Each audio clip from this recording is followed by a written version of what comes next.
আসসালামু আলাইকুম ওয়া রাহমাতুল্লাহি ওয়া বারাকাতুহু ইন্নাল হামদালিল্লাহ ওয়াসসালাতু ওয়াসসালামু আলা রাসূলিল্লাহ ওয়া বা'দ। প্রিয় দর্শক, কাছে দূরে বিশ্বজুড়ে যে যেখান থেকে এই মুহূর্ত দেখছেন, আপনাদের প্রিয় চ্যানেল জিটিভির পর্দায় সেরা ওয়াটার ট্যাঙ্ক নিমিত্ত মাহে রমাদান বরকতময় আয়োজনে সকলকে স্বাগত জানাচ্ছি আমি মুফতি ওমর ফারুক আশিকি। আলহামদুলিল্লাহ, প্রতিদিনের ন্যায় আজকেও আমাদের স্টুডিওতে একজন বিদগ্ধ স্কলার আমন্ত্রিত হয়েছেন, যিনি ইসলামী ফাউন্ডেশন বাংলাদেশের প্রধান মুফতি মোহাম্মদ আবদুল্লাহ। চলুন প্রধান মুফতির সঙ্গে আমরা প্রথমেই পরিচিত হয়নি। আসসালামু আলাইকুম ওয়া রাহমাতুল্লাহ। ওয়ালাইকুম আসসালাম ওয়া রাহমাতুল্লাহি ওয়া বারাকাতুহু। কেমন আছেন ওস্তাদ? আলহামদুলিল্লাহ। আজকের এই সুন্দর আয়োজনে আপনাকে স্বাগত জানাচ্ছি। মাশাআল্লাহ। আলহামদুলিল্লাহ।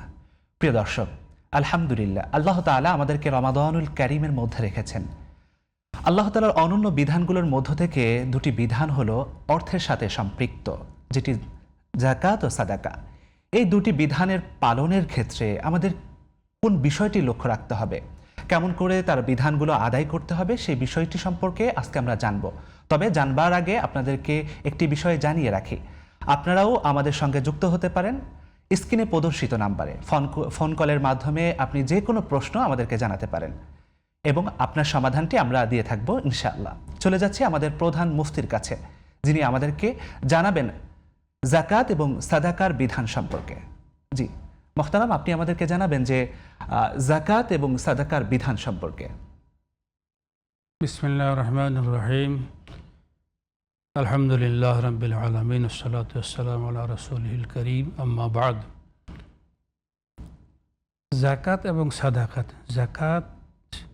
যাকাতের অর্থ দান হয়, যাকাতের এক অর্থ পবিত্রতা, যাকাতের এক অর্থ প্রবৃদ্ধি, নম। আর সাদাকা অর্থ দান। যাকাতের এক অর্থ দান, সাদাকা অর্থ দান। তো পারিভাষিক বিবেচনায় সাধারণত আমরা ওই সাদাকা বলতে নফল দানকে বুঝে থাকি, আবার ওয়াজিব সাদাকা যেগুলো আছে, মান্নত সাদকা, সেগুলোকে বুঝে থাকি। আর জাকাত বলতে আমরা বুঝে থাকি যে পাঁচটা ইসলামের যে পঞ্চস্তম্ভ, পাঁচটা ফরজের অন্যতম, যে বৎসরে একবার প্রদেয়, সেই ওইটাকে আমরা জাকাত বলতে ওইটাকে সাধারণত বুঝে থাকি। যদিও আরবিতে বা কোরআনের পবিত্র কোরআনের পরিভাষা, সেখানে ইন্নামাস সাদাকাত বলে জাকাতকে মিন করা হয়েছে। একটা বলে একটা স্থলে আরেকটা ইউজ হয়, সেটা ওই শাব্দিক বিবেচনায়। পারিভাষিক বিবেচনায় জাকাত বলতে ওই জাকাতে উজুবা, ওয়াজিবা, যেটা ফরজ, সেটাকে জাকাত সাধারণত জাকাত মিন করা হয়, বোঝানো হয়। তো এই জাকাত অত্যন্ত জনগুরুত্বপূর্ণ বিষয় ব্যক্তির নিজের বেলায়। যেমন আমরা মাহে রমাদানে সিয়াম সাধনা করছি, আমাদের পবিত্র মেরাজ শরীফে রাসূল করিম সাল্লাল্লাহু আলাইহি ওয়াসাল্লাম যখন আল্লাহ পাকের দরবারে গেলেন, সেখানে যিনি এজ এ বান্দা, অনুগত দাস হিসেবে আত্তাহিয়াতু লিল্লাহি আসসালাওয়াত আত-তাইয়্যিবাত, আত্তাহিয়াত লিল্লাহ, আত্তাহিয়াত মৌখিক ইবাদত, শারীরিক ইবাদত, তাহিয়াতুল আসসালাওয়াত আত-তাইয়্যিবাত ওই অংশ বলে ওই আর্থিক ইবাদত, সম্পদ কেন্দ্রিক যে ইবাদত করা হয় ওইটাকে ওইখানে তাইয়্যিবাত বলে। তাইয়্যিবাত আয-যাকিয়াত, পবিত্র সম্পদ আল্লাহর রাহে দান করা, ওই জিনিসটা। এই যে বান্দা হিসেবে তার যে দৈহিক ইবাদত, মৌখিক ইবাদত, অর্থগত সম্পদের দিক থেকে ইবাদত, আর্থিক ইবাদত, সেই সবচেয়ে বড় হইল এর মধ্যে জাকাত, ফরজ। এবং এই জাকাতটা একেবারে আমরা জানি যত জায়গায় সালাতের কথা বলা হয়েছে তত জায়গায় জাকাতের কথা বলা হয়েছে। আর এই জাকাতটা সবচেয়ে বেশি উত্তম হয় এই মাহে রমজানে পরিশোধ করতে পারলে। কারণ হইল অন্য মাসে আমি যদি জাকাত আদায় করি, সেখানে এক জাকাত দিয়ে এক জাকাতের আমি সওয়াব পাবো। মাহে রমজানে আমরা শোধ করতে পারি, ফরজ জাকাত আদায় করতে পারি, সেখানে 70 গুণের আমাদের অতিরিক্ত সওয়াব পাচ্ছি। তো এই হিসাবে এই মাহে রমজানে একদিকে দৈহিকভাবে আমরা সংযমতা অবলম্বন করছি, নিজেকে পরিশুদ্ধ করার চেষ্টা করছি, আর দৈহিকভাবে উপবাস থেকে মানসিকভাবে সব কিছুই মনে চাচ্ছে এটা করবো এটা করবো, এটা সব কিছু সংযমতা অবলম্বন করছি। সেম ওই আর্থিকভাবে মৌখিক, দৈহিক, আর্থিক এই তিন প্রকার এবাদত যখন একজন বান্দা পুরোপুরি মুখলিসিন লিল্লাহ আল্লাহর জন্য খালিস করে, তখনই সে প্রকৃত দাস হিসেবে আল্লাহর কাছে কবুল গ্রহণযোগ্যতা পায়। মুহাম্মদুর রাসূলুল্লাহ সাল্লাল্লাহু আলাইহি ওয়াসাল্লামকে আবদুহু ওয়া রাসূলুহু, একদিকে তিনি রাসূল আর একদিকে কি আবদ। আবদ যথাযথ তার অনুগত বান্দা, অনুগত তার দাস বলতে আমরা একেবারে নিজেকে অনেক নিচে চলে যাই। তো একদিক থেকে সর্বোচ্চ সম্মানের অধিকারী, নবুয়ত রিসালতের মালিক, আর এদিকে দাসত্ব সবচেয়ে প্রিয়, অনুগত দাস। এই যে অনুগত দাস হওয়ার যে সুযোগ আল্লাহ মুসলমানদের জন্য তৈরি করে দিয়েছেন, এটা এই মাহে রমজানে আমরা যেভাবে অতিরিক্ত কোরআনে পাক তিলাওয়াত করে, জিকির আজকার করে, কোরআনই তো সবচেয়ে বেশি আমরা মাহে রমজানে প্র্যাকটিস করি সব দিক থেকেই। তারাবি পড়ি, খতম পড়ি, তাহাজ্জুদে আবার খতম পড়ি। এই সুবর্ণ সুযোগ দৈহিক এবাদত, আমাদের মৌখিক তারাবি, খতম এবাদত আর তসবিহ তাহলিল এগুলোর পাশাপাশি এই মাহে রমজানে আমাদের ফরজ যাকাত আমরা দিতে পারি। তার পাশাপাশি সাধারণত দেখা গেছে যা আল্লাহ পাকের তরফ থেকে বিশেষ দান, মাহে রমজানে দেখা গেছে আমরা একেবারে গরিব লোকটা যে সেও কম বেশি দান করার চেষ্টা করে। এই জন্য আমরা এই মাহে রমজানকে এই যে দান সদকা এটা আমাদের অন্য মৌখিক এবাদতের পাশাপাশি, দৈহিক এবাদতের পাশাপাশি এই আর্থিক এবাদতটা, দান সদকার পরিমাণ যদি আমরা বাড়াইতে পারি, ইনশাআল্লাহ আমাদের এই সিয়াম সাধনা সফল হবে। মাহে রমজানের আমাদের লাআল্লাকুম তাত্তাকুন যে মেসেজ, এই মাহে রমজান সিয়াম সাধনা ফরজ করেছি যেন তোমরা তাকওয়া অবলম্বন করতে পারো। সেই তাকওয়া আমরা ইনশাআল্লাহ এর মাধ্যমে এই ওই দুইটা তো আমাদের সাধারণত আছে, কিন্তু সাধারণত আর্থিক ক্ষেত্রে আমাদের কৃপণতার বিষয়টা প্রশ্ন আসে। খুবই আল্লাহ, খুবই তাহাজ্জুদ গুজার, খুবই নামাজ পড়ি, খুবই আমরা বাকি সব দিকে ভালো আছে, কিন্তু একটু দান করতে গেলে সেটা অনেক সময় নফস বাধা হয়ে দাঁড়ায়, শয়তান বাধা হয়ে দাঁড়ায়। এখন এই জন্য আমরা যদি ওই দুইটার পাশাপাশি আমাদের দানের হাতকে প্রসারিত করে দিতে পারি, যাদের জাকাত ফরজ আলহামদুলিল্লাহ জাকাত দেবই, যাদের জাকাত ফরজ না, অল্প আমি জাকাত নেশাব পরিমাণ সম্পদ আমার নেই, যতটুকু আল্লাহ পাক দিয়েছে এর মধ্য থেকেই আমি কিছু দান করলাম অল্প পরিমাণে। মান জাআ বিল হাসানাতি ফালাহু আশরু আমসালিহা। গয়রে রমজানের বেলায় বলা হয়েছে দান এমন এক জিনিস, দান করা এমন এক জিনিস, দানের সদকায়ে ওয়াজিবা হোক অথবা সাধারণ দান হোক, এমন উপকারী জিনিস যে তার ফলাফল দুনিয়াতেই আল্লাহ পাক 10 গুণ দিয়ে থাকেন। দুনিয়াতে আল্লাহ পাক 10 গুণ দিয়ে থাকেন মাহে রমজানের বাইরে। আর মাহে রমজানও যদি কেউ দানের সদকার আমল করে, সেইটা 1-10 নর্মাল স্বাভাবিক মাহে রমজানের বাইরেও হয়। 10 × 70, 10 পূরণ 70 যদি আমরা গুণন করি, তাইলে সে তার সব আর কত গুণ বেড়ে যায়, 700-7,000 গুণ সব বৃদ্ধি পায়। এই জন্য আমরা চেষ্টা করব আল্লাহ তাআলা যেন আমাদেরকে আমাদের ওই মনের দিক থেকে আমাদেরকে সখী, যেটা দানশীল হওয়া, মানে মানুষকে দেওয়ার যে অভ্যাস, দেওয়া, আল ইয়াদুল উলিয়া খায়রুম মিনাল ইয়াদিস সুফলা, চেষ্টা করা, সবসময় চেষ্টা করা যে আমি দাতার হাত, দাতা হব, আমি গ্রহিত হব না। এই জিনিসটা এই জন্য বলা হয়েছে হালাল। এখন আমি দাতার হাত হওয়ার জন্য, গ্রহিতা না হওয়া, নিজেকে ছোট যেন হতে না হয়, সেটার জন্য বলা হয়েছে যে কাসবুল হালাল ফরিদাতুন বাদাল ফরিদা, হালাল রুজি অন্বেষণ করা ফরজ। এই জন্য যেন সর্বাবস্থায় নিজে স্বাবলম্বী হওয়া যায়, অন্যকেও মুক্ত হস্তে দান করতে পারে। অত্যন্ত চমৎকার বলছেন মুহতারাম, অত্যন্ত চমৎকারভাবে আপনি আমাদেরকে জানাচ্ছেন। এই প্রসঙ্গে আরও জানবো, তবে নিব ছোট্ট একটি বিরতি। প্রিয় দর্শক, আপনারা দেখছেন সেরা ওয়াটার ট্যাঙ্ক নিবেদিত মাহে রমাদান। সময় হয়েছে একটি বিরতিতে যাবার। ফিরছি কিছুক্ষণ পর, সাথেই থাকুন। প্রিয় দর্শক, বিরতির পর আপনাদেরকে আবারও স্বাগত জানাচ্ছি। আপনারা দেখছেন সেরা ওয়াটার ট্যাঙ্ক নিবেদিত মাহে রমাদান। আমাদের সঙ্গে রয়েছেন বিশিষ্ট গ্রান্ট মুফতি, যিনি ইসলামী ফাউন্ডেশনের প্রধান মুফতি হিসাবে ভূষিত। তার সঙ্গে আমরা কথা বলছি, শুনছি ইসলামের নানান বিষয় নিয়ে, জানছি ইসলামের গুরুত্বপূর্ণ সব বিষয়ের সঠিক সমাধান। চলে যাচ্ছে আমাদের মোহতারামের কাছে। জি মোহতারাম, আমাদের কাছে বেশ প্রশ্ন এসেছে যে যাকাত আদায়ের ক্ষেত্রে নেসাব ও সঞ্চয়ের হিসাব জানার সঠিক পদ্ধতিটা কি? যাকাত আদায়ের ক্ষেত্রে নিসাব ও সঞ্চয়ের হিসাব জানার ক্ষেত্রে সঠিক পদ্ধতিটা কি? এই প্রশ্নের উত্তর জানবো, তবে নিব একটি ছোট্ট ফোন কল। জি দর্শক, আপনার প্রশ্নটি জানান। হ্যালো, কোনো কারণে লাইনটি কেটে গেছে। জি, আমরা চলে যাচ্ছি আমাদের প্রধান মুফতি সাহেবের কাছে। জি মোহতারাম, আপনি আমাদেরকে জানাবেন যে প্রশ্নটি আমরা করেছি যাকাত আদায়ের ক্ষেত্রে একজন মানুষকে যখন জাকাত দিতে সম্পদশালী হইলে তখন জাকাত ফরজ হয়, এটা সাধারণ গোড়ার কথা।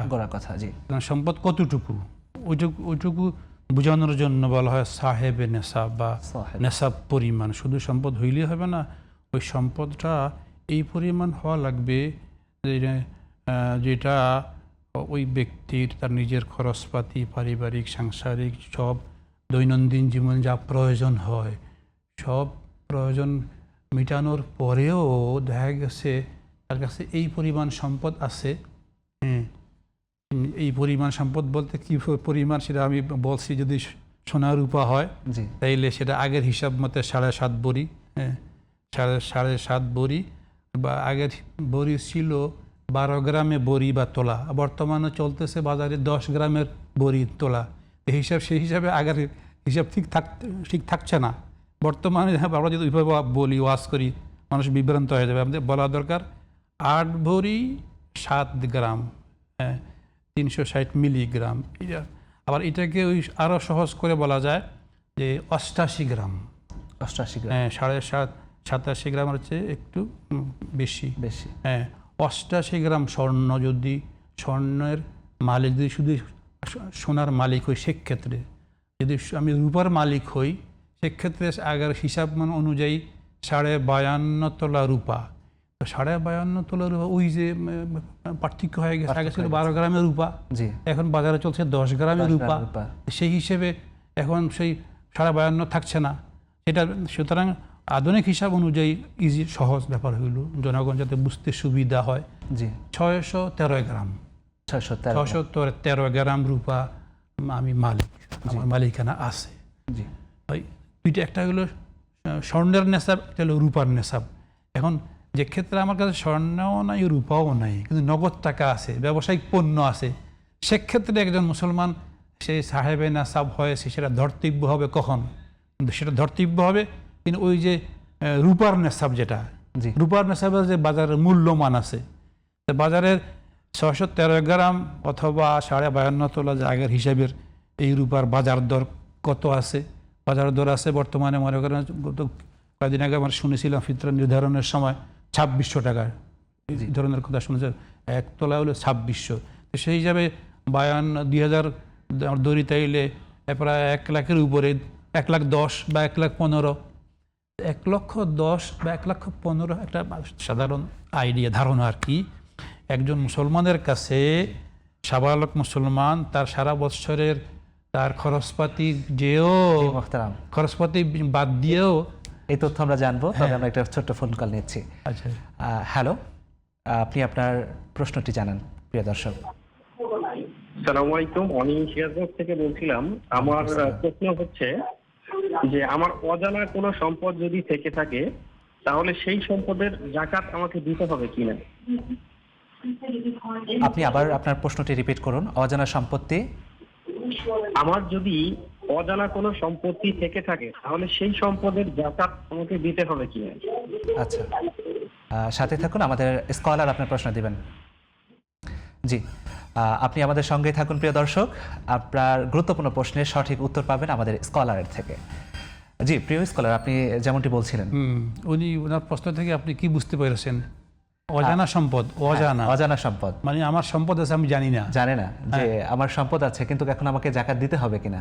না, সেটা সম্পদের মালিক হওয়া লাগবে এবং সুনির্দিষ্টভাবে যে আমার যে সম্পদটা আছে যেটা আমার জানা থাকে, জি ল্যান্ড প্রপার্টি হোক বা বিল্ডিং হোক বা আমার অন্য যে কোনো লাইনের সম্পদ হোক, সেটা তো একটা আমার অবশ্যই জানা থাকার কথা। জি জি যদি জানা থাকে এবং সেটার বাজার দর যা হয় ওইটা আমাকে এইভাবে বের করে নিতে হবে। আর যদি অজানা থাকে, অজানা সম্পদের তো আপনি হিসাব করতে পারবেন না, সেটা জাকাতও আসবে না। জি অজানা বলতে উনি কতটুকু মিন করছে? হ্যাঁ, অজানা বলতে উনি এতটুকু মিন করে। এই প্রশ্নের উত্তর আর পরিপূর্ণ জানবো। হ্যাঁ, বলুন মোহতারাম, আমাদের লাইনটা কোনো কারণে ডিসকানেক্ট হয়ে এখন গেছে। এই জন্য ওই অজানা বলতে উনি অজ্ঞাত সম্পদ। জি তো অজ্ঞাত আমার সম্পদ অজ্ঞাত, আমি জানি না, সেটার জাকাত আমার উপরে আসবে না। যখন আমি জানতে পারবো যে শিওরলি এই সম্পদ আমার মালিকানা দিন, সেটা আমার পৈতৃক সূত্রে আসুক, ওয়ারিশ সূত্রে আসুক, দান হেবা সূত্রে আসুক, বা যে কোনো গিফট যে কোনো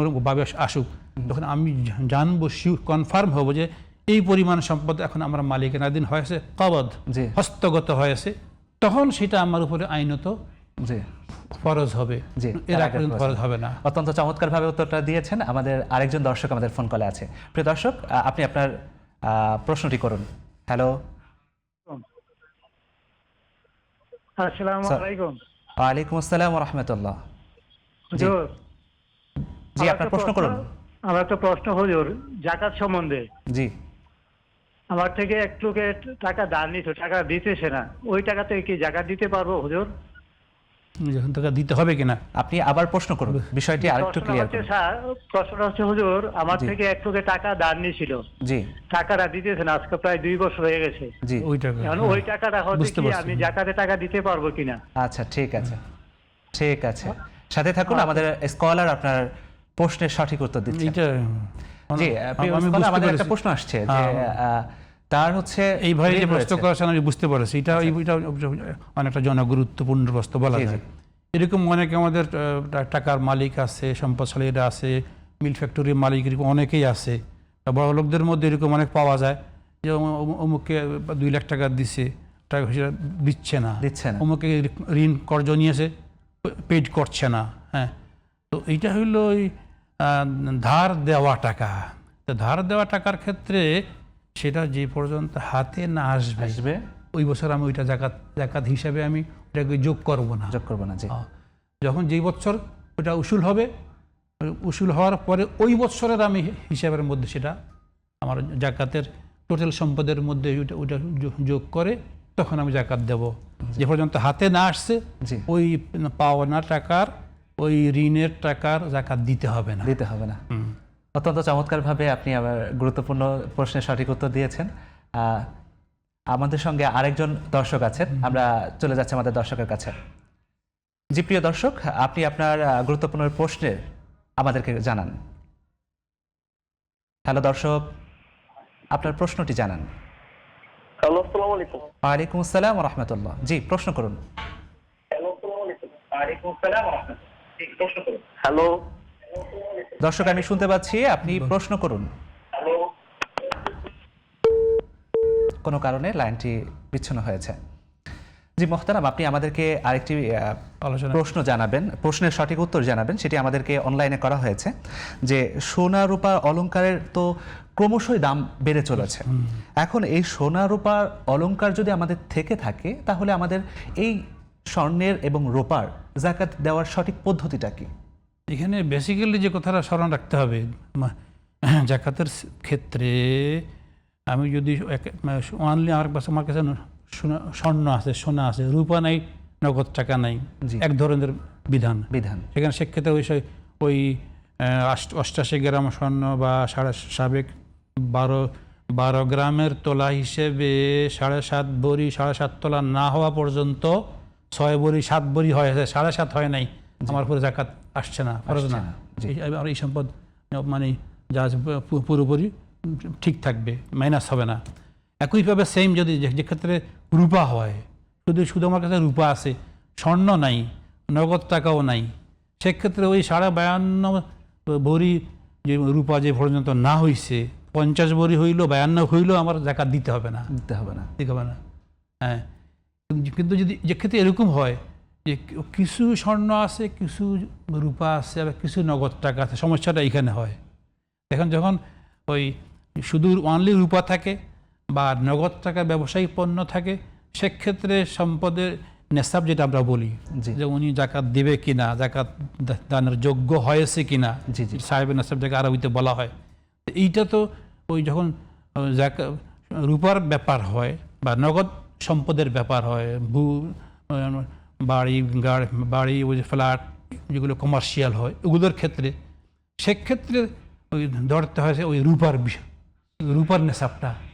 রূপার নেশাব মানে ওই 52 ভরি রূপা। জি। অর্থাৎ বর্তমান বাজার দর হিসেবে ওই 1,10,000 থেকে 20,000 টাকার মালিক যখন আপনি হবেন, আমি হব, তখন আমি আমার আইনত আমার উপরে জাকাত দিতে হবে। জি। এর যতক্ষণ পর্যন্ত এর কম আছে কম আছে, ততক্ষণ আমি আমার উপরে আইনত জাকাত দিতে হবে না। দিতে হবে না।